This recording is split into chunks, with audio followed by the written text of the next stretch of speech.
And it's my pleasure and honor to be here as well. And it's exciting to be here. And I'll present my research in turnaround. I have a series of publication and also a research program. And I take the cream of each of the project and make it a condensed version. Try to make it within 40 to 50 minutes. And before getting to that, I know Thomas knows me quite well, but some of you might not know me much. So I have a family of 6, me and my wife and 4 children. And I'm originally from Thailand and PhD educated in US. And now the 3 countries that I have spent most of my life in is Thailand, USA, and Germany. As of now, so the top 3 countries. And I enjoy teaching and research very much, still enjoying these days. One little thing that many people might not know is that I am also a competitive table tennis player. Table tennis is my first love. That statement really annoys my wife sometimes. But I explained to her, first doesn't mean most. It's just chronological order. Of course, he asked, well, me, I said, you're second, but I love you more. But first love, you never forget. And that's same for me with table tennis. The thing that my wife and I enjoy doing together, ballroom dancing, that's the thing that we have a convergence. So we enjoy practice together, and we got into some of the performance in Fargo from time to time. So that's something that we really enjoy together. For the research, my path, when I was PhD student and research assistant, just like some of us here, a couple maybe, I work in a research team at Southern Illinois University. That team focused on top management and particularly on the leadership and performance. So I helped a lot of experiment and I thought I was done with it. And when I get into the dissertation stage, my senior professor, he's more interested in industrial change and how it related to companies reshape their industrial relations and so on. And that's how I get into the study of buyer-supply relationship changes with different industry setup and so on. So that's become my first research program focused on strategic, operational, and behavioral dimensions of buyer-supply relationship. And that's where Thomas and I actually got hooked up together. And after I started this research program, work on it, I expand a little bit briefly into stakeholder relationship, kind of broadening up relationship with buyers, suppliers, just broaden up a little bit for stakeholders. And in that short episode, I did some work in employee layoff decisions. But that short episode brought me into something deeper, into the decline, crisis, and turnaround. And look at strategic action and top management. And this is something that ended up, I thought I would never done much about top management after working with that research team. But when I get into the research in turnaround, then it brings together the top management aspect back to it. Sometimes never know. Here, there, here happens serendipitously, but it connects at some point. And that's where I'm at currently. And for today's overview, so some of us here might not be familiar with the corporate turnaround, so I'll give a little bit background and get into the first research project on the timing of strategic action, and then on the top management dynamics, that's the second, and then the third one is the first year CEO action. And also draw some potential implication for the family firms and the practice in family firms. And we'll have a quick peek on the upcoming projects in this program. And also, I know some of the junior PhD students. I'll share some reflection, a few points of reflection of my research journey as well to wrap it up. So before I get into that, I would like to acknowledge key co-authors. On the left-hand side here, these are the early co-authors when I was junior professor, junior faculty. So I work a lot with Yang Ro, Ken Hung, and Jin, and a couple of my professors from SIU. That's my early time. And once I crossed over to tenure faculty, senior professor, then I met Thomas. And of course I expand my network, work with some other junior faculty, and this picture during early visits of Thomas in Fargo, so we took picture together, and things started from there. Now, for the corporate turnaround, I will highlight a little bit background and the research program and database that I have developed. So when we talk about corporate turnaround, it's a phenomenon that companies experience survival-threatening decline, and they may end up with some fluctuation of the performance, but eventually make a comeback. That's the phenomenon of the corporate turnaround or organizational turnaround. And the research tried to figure out why some companies make successful recovery, but some others did not. What separates them? That's kind of the basic idea, the background of the corporate turnaround.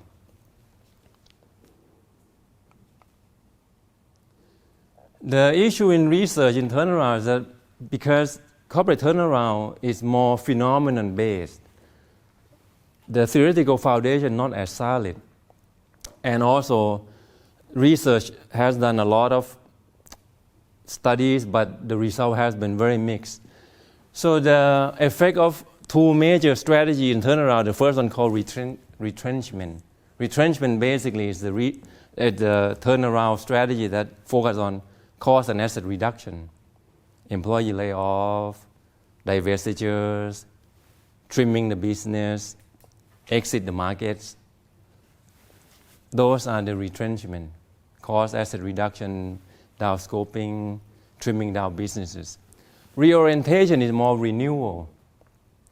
Try to generate new revenue streams, could involve acquisition, new market expansions, new ventures, alliance, and so on. All those are more renewal effort. That's a reorientation. And also, oftentimes, turnaround process involve leadership change, top management team change, CEO replacement, and so on. But the results have been mixed. And another challenge in the turnaround research is that it's nearly impossible for researchers to determine actual cause of decline. The companies have so many different contexts. The cause of decline is nearly impossible to be determined beforehand. So when we set our research, we ignore the idea of, okay, we uncover the cause and we find a solution. We ignore that. Our research program that I work with my co-authors focus on the conditioning and actions that actually move company forward. And we, of course, do broad industry and also some specific cases as well.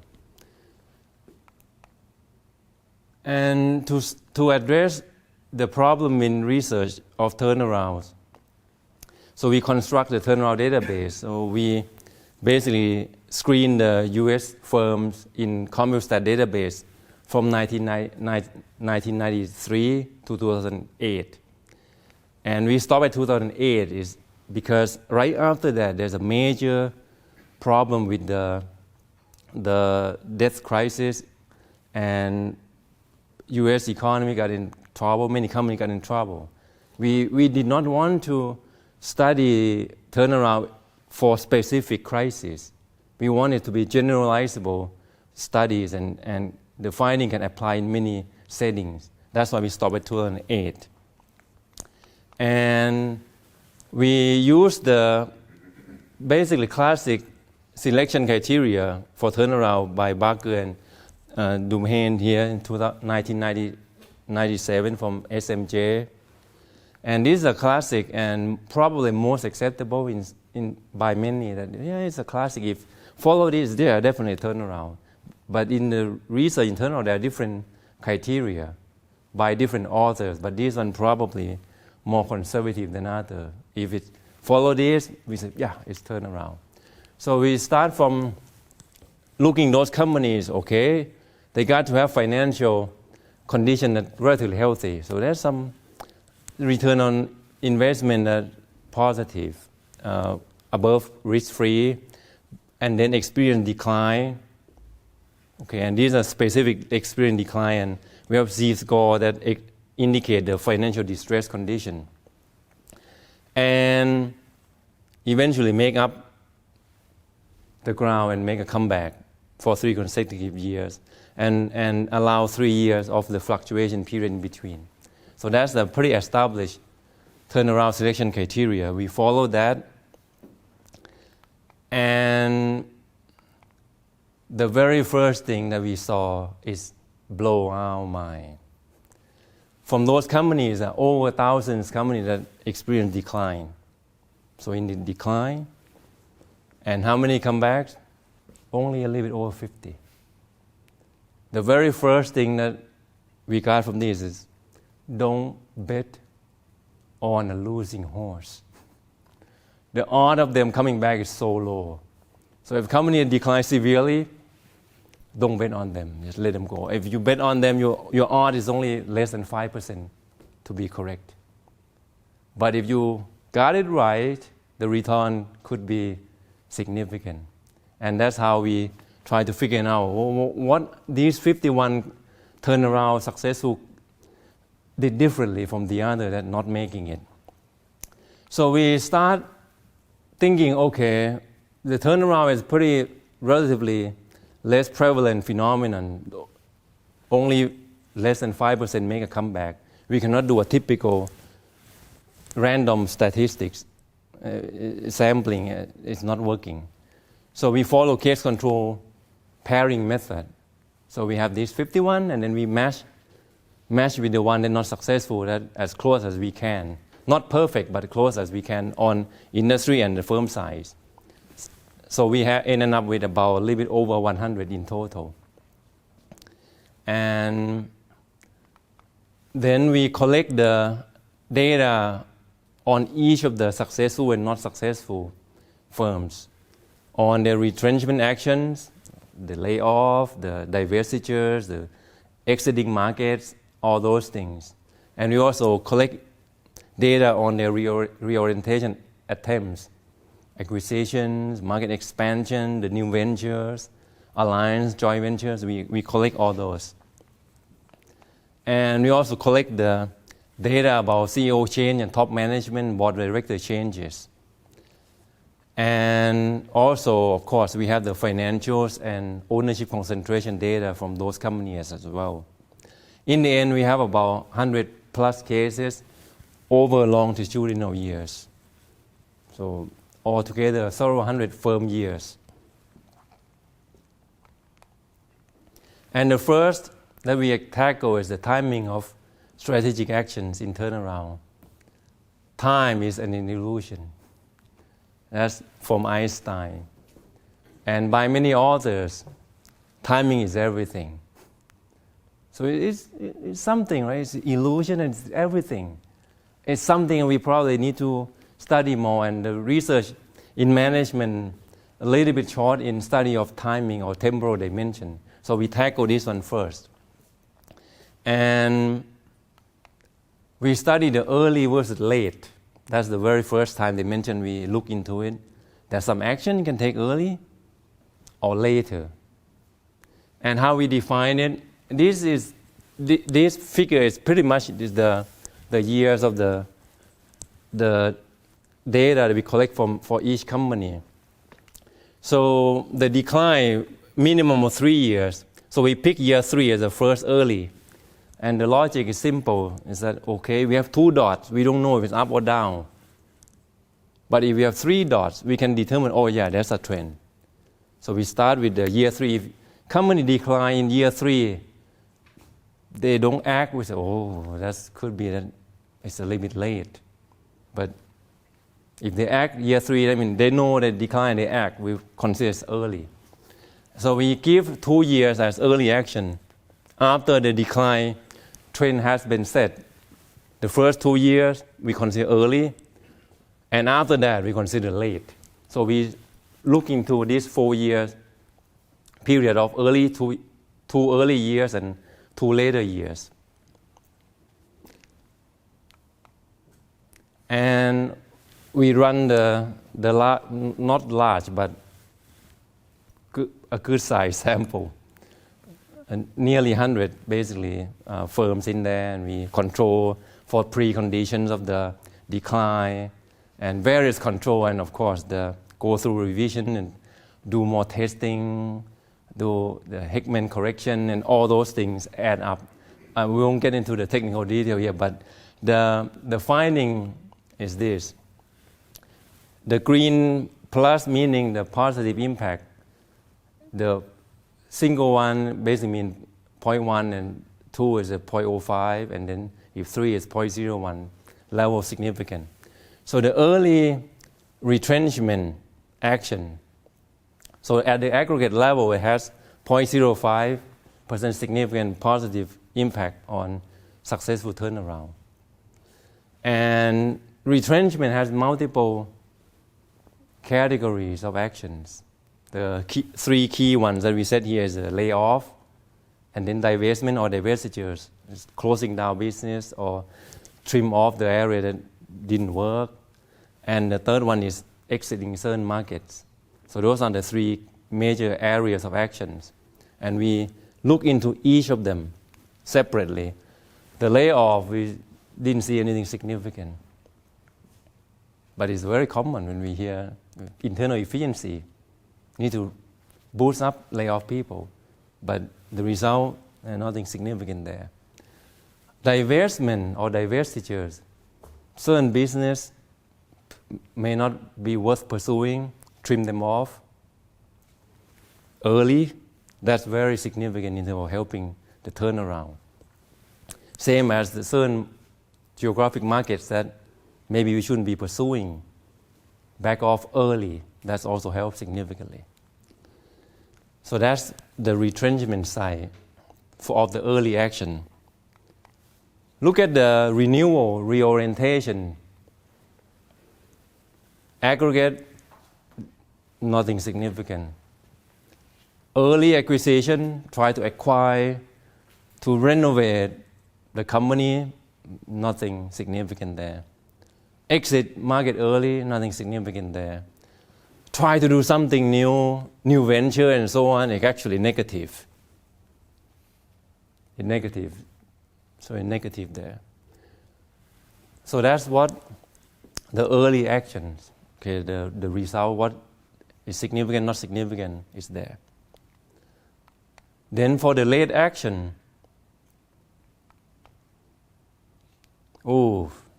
late retrenchment is bad. Retrenchment late, aggregate negative. Layoff still remains 0.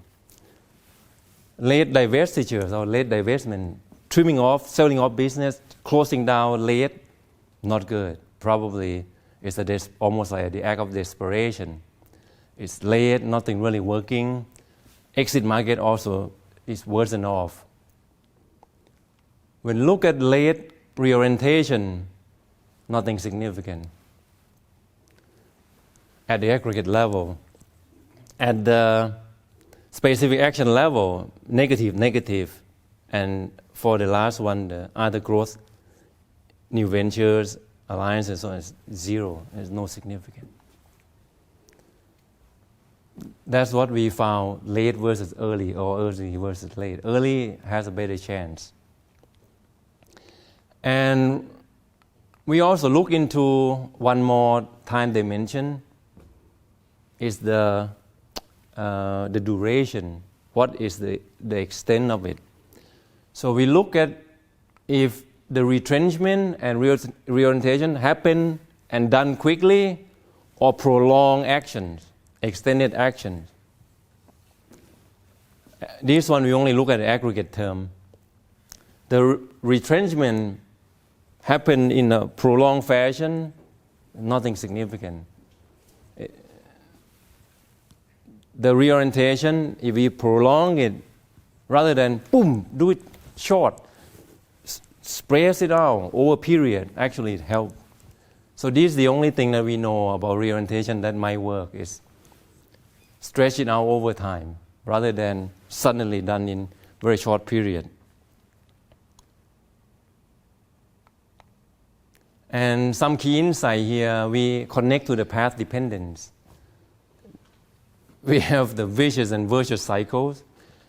If situation going bad and we cannot take action to stabilize it early, it gets harder and harder and harder as time goes. If we can stabilize early, we might end up in a better situation, help turn around better later on. So it's the vicious and virtuous cycle. And also, potentially in companies that severely decline, there might be a point of no return. If could not stabilize certain situation by certain time, let's give it up. It's hard to come back. It's very hard to come back. So I call that as the point of no return or the death line. If you cross this, you're dead. So that's the first insight.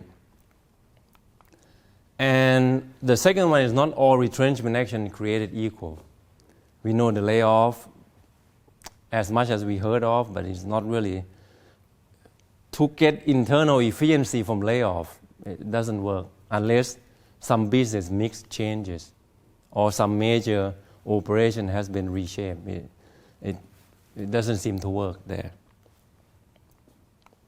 And the reorientation is quite puzzling. It didn't seem to work, except all we know is if it extended over a long period, it's better. That's all we know. We know little about it. We know more about retrenchment now. So the second phase, after we study about the strategic action, we look into the top management dynamics, changes in top management. And quite interesting saying from Carl Icahn. He was the founder of Icahn Enterprises. Basically, this company has operate with a simple principle that, well, when company is going down, the top management is bad. Take some ownership of the company and then involve it in investor activity, try to get new management to this company and let new management bring company back. And that's how he tried to make his return of investment that way. So that's what he said. When earnings down, it's time for management to go. And David Witten also have interesting saying. It's quite intuitive. Problem causers can't have the credibility of problem solver. You cause the problem. How can you have credibility to solve them? And that's all the point to the leader got to go. So, and it resonated well with the turnaround phenomenon. There's a lot of top management changes, CEO replacement, and so on. And one common thought or belief that, we got to clear the house and bring new CEO and let the person clean up the team and resurrect the company. Very common practice and belief. But anyhow, the evidence show top management changes, CEO change has mixed results, it could be very bad. Some may have a turnaround, but what's going on? And rather than we try to hypothesize it, because of this mess, we step back, and my co-author and me said, let's do this. Let's not try to hypothesize it. Let's explore and see what's going on. So what we did, we take the 51 successful turnaround we have. We build on the previous one. We take the 51 from the successful turnaround. Then we only look into the cases with CEO changes. The one that with current CEO, we didn't really do anything. We did much. So we start with CEO changes. So from 51 now to 27. So that means the CEO change, it's happening in successful turnaround, but the incumbent CEO can also turn around too. So there are 20-something that have successful turnaround without CEO change. So it's not necessarily a must, but anyhow, we see a lot. So we look into this 27, and then we try to look at the unsuccessful ones and try to match with the successful one with the 4-digit SIC code. This 4-digit is the most detailed industry classification. So we try to match all 4 digits, make sure it's lined up. We only get 7 of them. 7 pairs, of total 14 cases. 14 cases, and then we look into each of the cases. So how we work with this? In each of the cases of the successful one, we look 2 years before the new CEO arrived. Look 2 years before and see what management changes look like before the new CEO. And then after the CEO comes, we go forward until the first 2 years of recovery. So we have all these action points across these years. So we look at this for the successful turnaround. See what the management change look like. And for the unsuccessful one, we try to match with this. The successful one, we have the range of 5 to 7 years period of examination. So for the not successful one, there's no turnaround. So we look at the 2 years before new CEO plus 5 subsequent years to make it 7 years to match with the time period of the successful cases. And look into those, okay, what management changes look like in before and after and so on. And this kind of the sample of data coding. So we look at many different cases, different changes, observations, and we try to check which one occur in which case.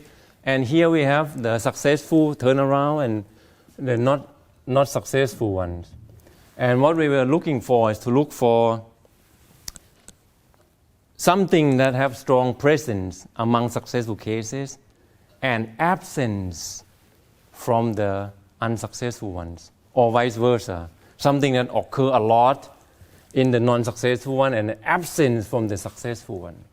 That's what we try to look into.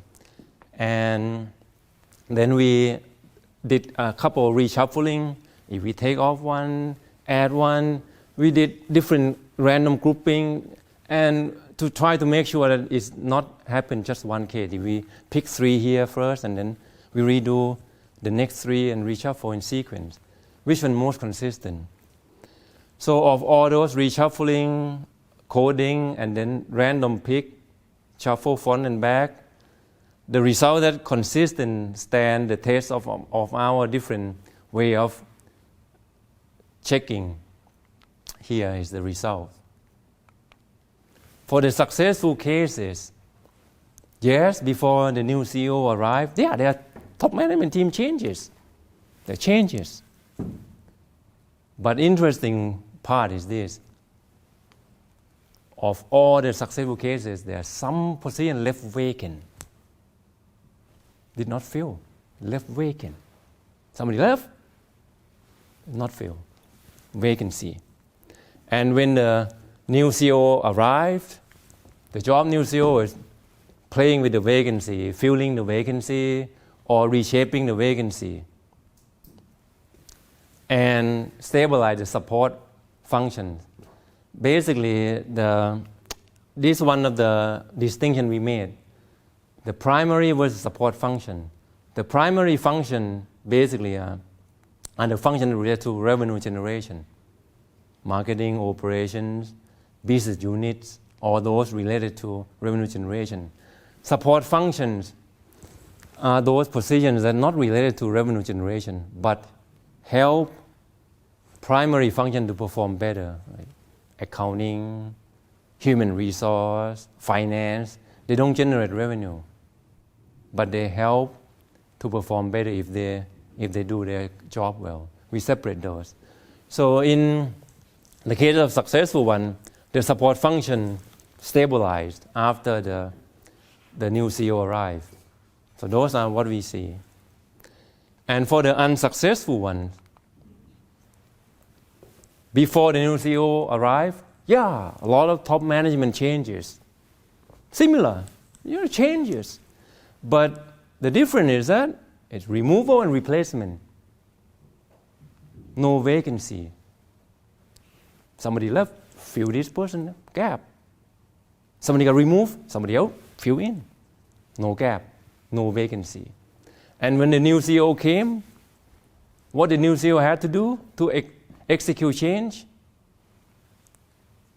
Nice way to put it is removing and replacing, but technically firing, right? Remove people, replace, reshape the top management team. It's a lot of uncertainty, a lot of probably tension too. And when we do forensic reasoning after the fact, we felt that probably the turnaround already have enough tension. Needs stability. Tension is there already.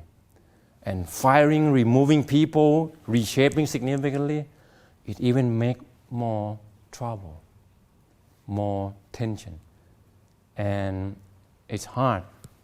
It's hard to turn around in that environment. So that's what we found, the key findings. And from the insight, we conclude that the sequence and timing of top management change matters. And go back to what we talked at the opening of this episode. Who should clean the house? When to clean the house? Need to be revisited. Who should clean the house? Definitely not CEO. It should be the leadership before that. When? Got to clean it before the new person comes. That way the new person doesn't have to do something that increase tension, affiliated with that person. And that person, it's harder job to turn things around when a lot of enemies already created. Very difficult. And we felt this counterintuitive from conventional practice. That's what we felt about this finding and key insight. And when the new person comes, the vacancy is the freedom to express and to change without adding more tension and more negativity into the company. Work with vacancy. And this is also counterintuitive to the leadership pipeline. If you read some leadership, you need to build pipeline. So if somebody leaves, somebody can step up. In turnaround, leadership pipeline like that could be counterproductive as well for turnaround, particularly for the new leaders. And the stable support function is the foundation of the turnaround for a new CEO. When the support function stabilized, no distraction, the focus can be on primary function, the revenue generating functions, new business or business unit or marketing operation that related to revenue generation. It's more resultful. If keep changing HR, accounting, finance, keep changing those, it's more distraction and could not lead to revenue generation. So those are the three key insights we got from this episode of our studies. And the next episode also related to the first two. We asked related questions. Yeah, there's team, top management team, there's the new CEO change. But let's look at first year. The new CEO walk in, what action to take or to avoid? Just first year. And the JCPenney, the retailers in US, they had gone through major decline and they brought new person in to turn it around. The first public statement of this person, Ron Johnson, I'm not here to improve. I'm here to transform. Okay, and how long that person lasts? It's right there. And this is a classic situation at IBM. I'm sure you know IBM, and in the 90s they went into the decline mode too. And they brought Louis Gerstner as the CEO to help turn company around. And his strong public statement, very first conference, the last thing IBM needs right now is a vision. And people, the press, oh, you got no vision, how you turn company around? It was a little bit more pragmatic, trying to get something that worked first. And we kind of dovetail that and look into it. Again, this more kind of the practice-related question that we ask. So we did not try to hypothesize it. We looked into the case and tried to do exploratory. But this time we decided to do two stages. The first initial exploration, we put tighter turnaround screening. The initial data we based on the 1997 publication. That's probably conservative, but there are some others too. So we decide, okay, if we lay our case against the other two, these are the two criteria as well that been around in the literature. Just if we lay our case against all three criteria, funnel them down. Doesn't matter if you pick this criteria or that criteria. Our case still stand and stay against those criteria. We funnel them down, and it's down to fewer cases. And when we drop some idiosyncratic firms like the clinical research firms, we drop them off, and firms that have been acquired during the turnaround, we drop them off. So, and then we also look for at least there's one CEO replacement in the turnaround process. So of all these stringent, purposeful screening criteria set forth, we down to just two actually, from 51 down to two that meet all criteria. And we know these two, we feel very confident. Doesn't matter pick which criteria, it will stand. Then we look into these two.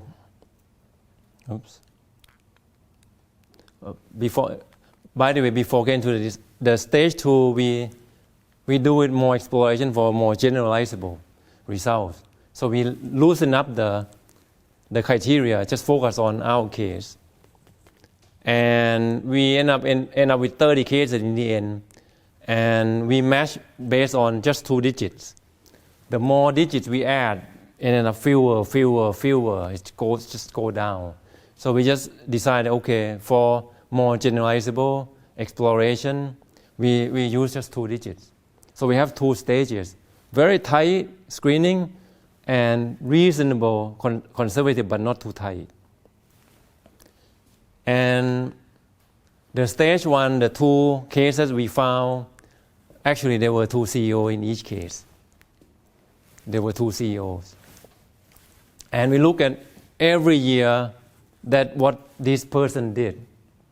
In year 1, year 2, year 3, year 4, just every single year, what are the key actions? And we sort them by retrenchment and reorientation. And what we found is interesting that for the one that did not last, the year 1 is reorientation, dominant actions. Renewal, change here, change there, that's the very first year. Not successful. And then the second person that came, the first year, mostly retrenchment dominant. Just trim here, trim there, focus on the core, just trim here, trim there. And it's the same for the 2 cases we have. Same. The first person came and left, often did more the reorientation than the retrenchment. And then for the second stage, we look at the 30 cases. So we start to think that the retrenchment may be not only cutting costs or reduce asset. If it reduces business complexity, it could be one dimension of reduction. So we decided to sort the retrenchment into workforce reduction, that's for internal efficiency, that layoff. And the other one we call complexity reduction. This one involves fewer markets, trimming some business off, divestitures, just make the remaining simpler. And after we sorting off and we put against the reorientation, expansion into new market, add new business, acquire here, acquire there, it increased complexity. So we ended up calling it the complexity expansion. And after we look through the successful cases, there's some doing reorientation too during the first year. But more cases doing the complexity reduction in the first year. And somewhere in between. And for the unsuccessful ones, this one still come out more, but the other is kind of split. And there are a few cases that didn't do anything either in the first year. Yep. But that's what we sort them out. So look like the complexity reduction is very key action during the first year of CEO. And avoid something that adds complexity in the reorientation. And we did 30 cases. We did some small statistics, small data size, statistics, logistic regression. And we control a few, but only 30 cases. We cannot really control much. So the result is more suggestive rather than definitive in this case. And complexity reduction has positive significant during the first year. And the other one is opposite. And internal efficiency layoff, nothing significant there. So the insight, simplify business. Keep things simple, that's the first one. And new CEO first year often try to make a mark. And make a mark typically involve doing something new, renovate here, renew there. And we just say, just beware of the temptation to make a mark. And sometimes the new CEO also want quick wins. Something that considered quick win is internal efficiency as the quickest. Try to increase sales is hard. Reduce headcount is within the control of the management. And that's the quick win for internal efficiency. It's not panacea. It's not a cure-all. And not a quick win either, given the result turnaround.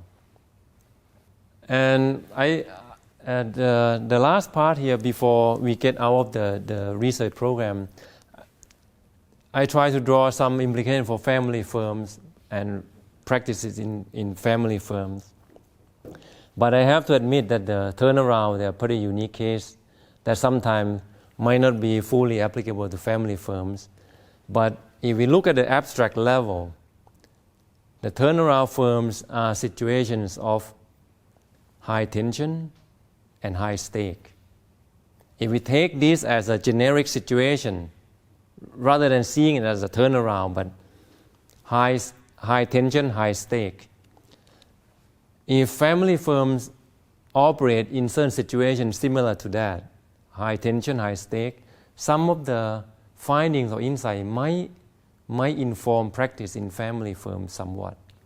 And the family firms, I also learned from Thomas too, that there's some unique features of it, and strong emotional wealth and so on. And I found this quote from a classic film, Godfather: "Don't ever take sides against the family."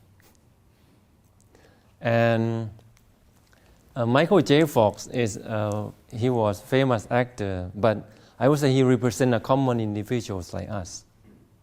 His view may consistent with some of ours. Family is everything, basically. So it's something that quite unique about families there, and particularly in the business setting. But I try my best to draw some potential implication here. One of the situations that might involve high tension and high stake in family firms is the leadership succession. That could be one situation. And if we learn from the turnaround research, we start with the incumbent leaders, the current generation leader.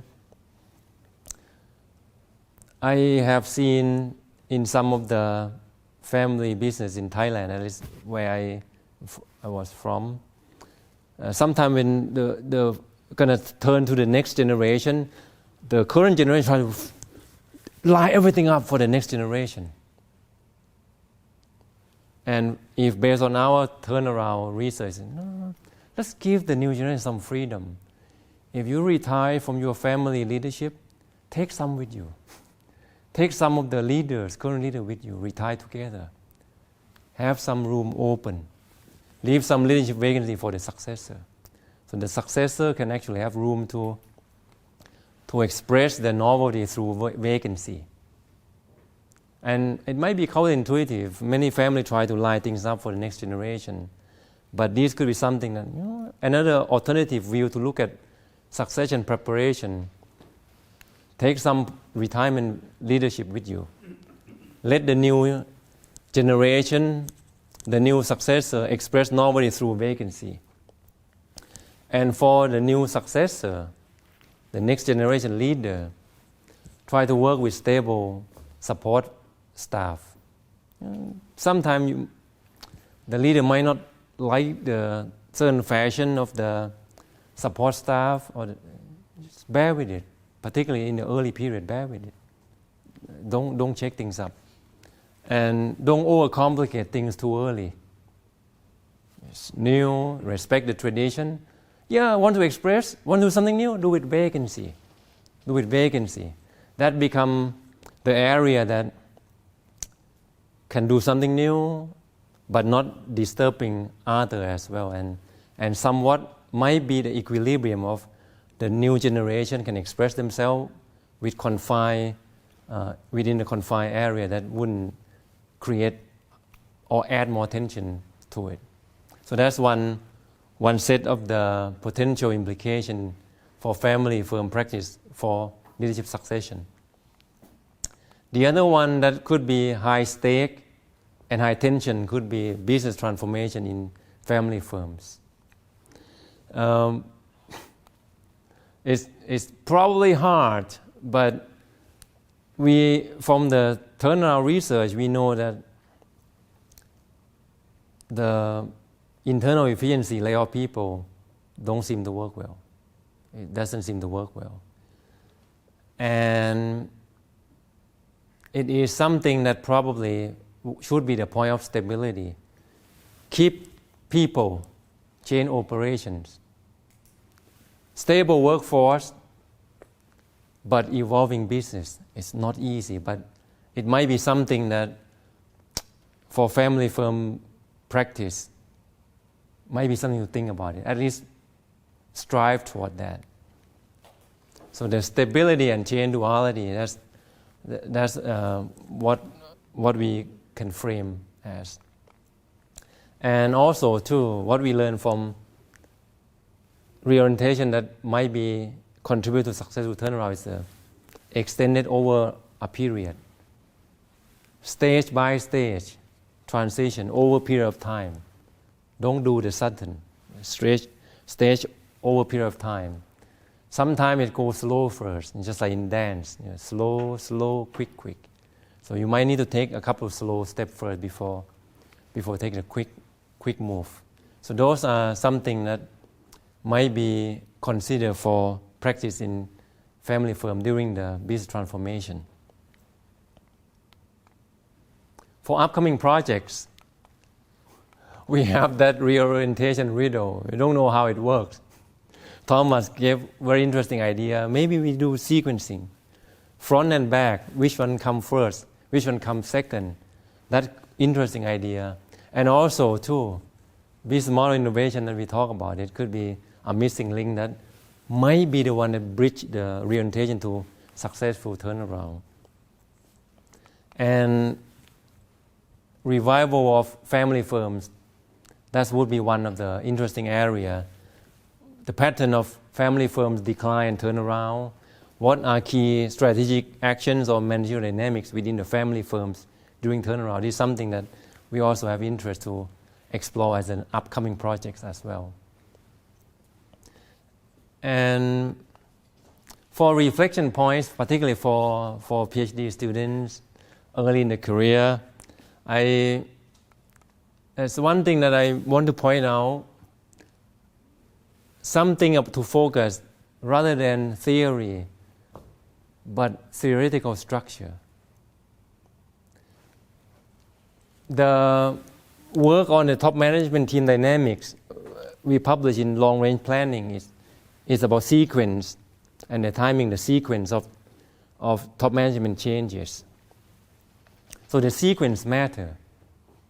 And that is what I would classify as general theoretical structure, not theory, but it is a theoretical structure.